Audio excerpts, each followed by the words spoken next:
Assalamualaikum warahmatullahi wabarakatuh. Saya akan mempresentasikan hasil mind mapping saya, yaitu berkaitan dengan inklusi. Untuk pendidikannya, yaitu ada segregasi komponen pembelajaran yang dirancang khusus untuk membantu individu dalam mencapai potensinya, yaitu beberapa pembelajaran yang dirancang untuk memenuhi kebutuhan anak tersebut dalam proses pembelajaran.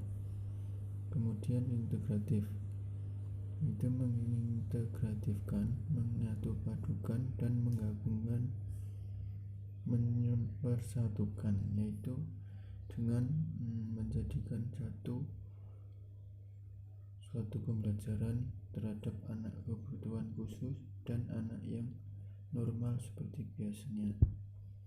Kemudian inklusif, yaitu proses menciptakan lingkungan yang ramah terhadap pembelajaran dengan pemanfaatan semua sumber yang ada untuk memberikan kesempatan belajar seperti anak, yaitu dengan memberikan pembelajaran yang seperti anak pada umumnya, yaitu dengan di pembelajaran di lingkungan sekitar agar mereka bisa nyaman terhadap pembelajaran seperti biasanya. Kemudian strategi yang digunakan yaitu pendekatan studi kasus, pendekatan pendidikan jasmani, dan komunikasi interpersonal. Untuk pendekatan studi kasus dilakukan pada suatu ruangan yang tertutup, dan disitu untuk bertujuan menyelesaikan masalah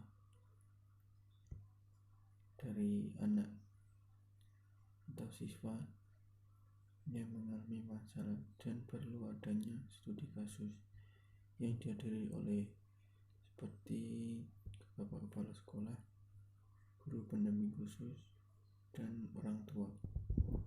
Kemudian masuk dalam penyelenggaraan pendidikan.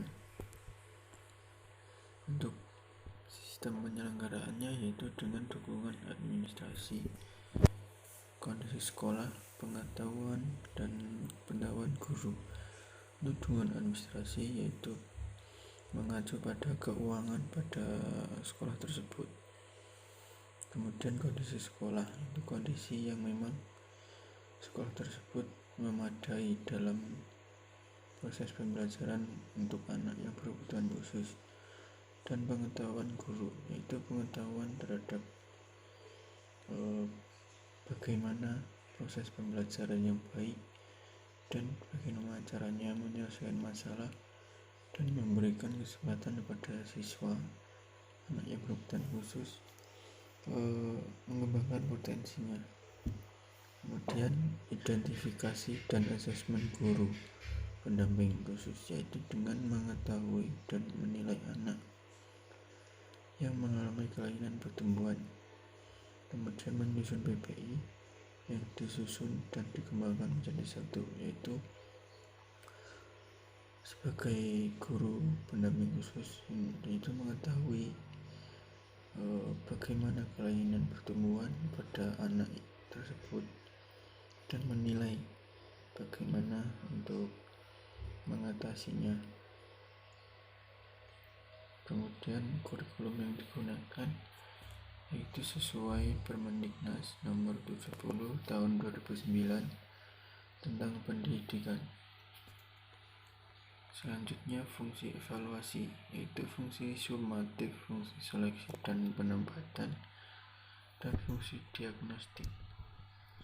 Kemudian lanjut masuk kekuatan pendidikan inklusif, yaitu pembelajaran partisipatif ke kolaboratif, yaitu pembelajaran yang memudahkan para siswa bekerja sama, saling membina, belajar, dan berubah bersama, serta masuk bersama, yaitu memberikan kolaboratif terhadap kerjasama terhadap anak yang lain. agar sama-sama belajar untuk mencapai tujuan yang diinginkan.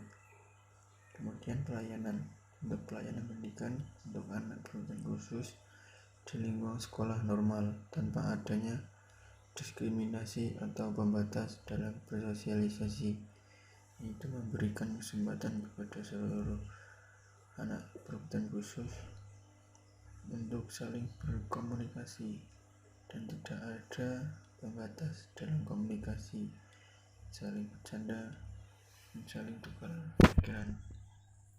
Kemudian partisipasi orang tua, yaitu sebagai guru, yaitu membimbing belajar di rumah, sebagai advokat, sebagai sumber.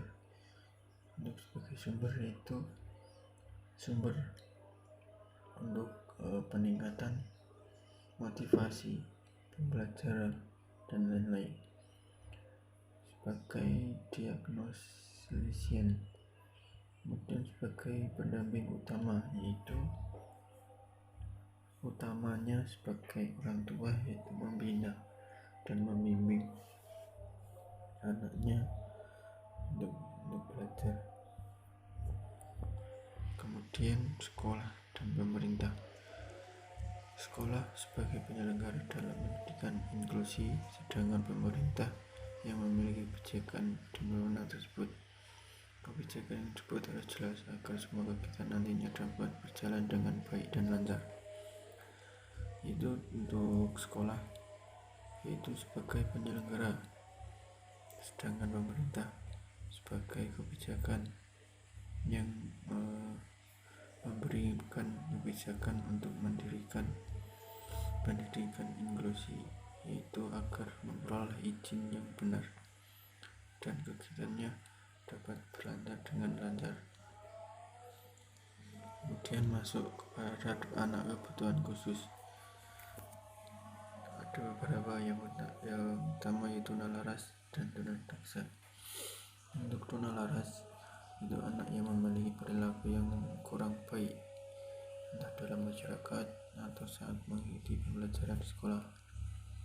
Untuk tunadaksa yaitu gangguan yang dialami pada fungsi gerak, yaitu kurangnya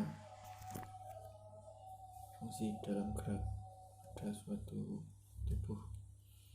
Kemudian tunanetra dan tunarungu, salah satu cacat yang menyerang alat indera yaitu mata, sedangkan tunarungu gangguan yang terdapat pada telinga, yaitu kurangnya proses mendengar. Untuk tunagrahita, kemudian kesulitan belajar, istilah untuk mereka yang mengalami gangguan atau hambatan dalam hal mengalami dan mempelajari sesuatu, yaitu gangguan dalam proses pembelajaran. Kemudian lamban belajar memiliki potensi intelektual sedikit di bawah rata-rata, tetapi dalam termasuk gangguan mental. Kemudian cerdas dan bakal istimewa, anak secara signifikan mempunyai IQ 140 atau lebih, potensi di atas rata-rata yang mengakibatkan mempunyai kemampuan yang lebih. Autis, gangguan perkembangan saraf yang ditandai dengan intelektual, sosial, dan komunikasi terganggu. Salah satunya gangguan dalam bahasa, yaitu proses berbicara anak tersebut kurang. Selanjutnya ADD atau ADHD, itu gangguan perilaku yang ditandai dengan adanya gangguan pemusatan perhatian, pembicaraan yang lepas kontrol, dan perilaku yang hiperaktif, yaitu terlalu mudah anak tersebut emosi dalam suatu keadaan. Mungkin itu yang bisa saya sampaikan dan bisa saya presentasikan. Apabila ada salah kata dan bahasa yang kurang tepat, saya mohon maaf. Akhirul salam. Wassalamualaikum warahmatullahi wabarakatuh.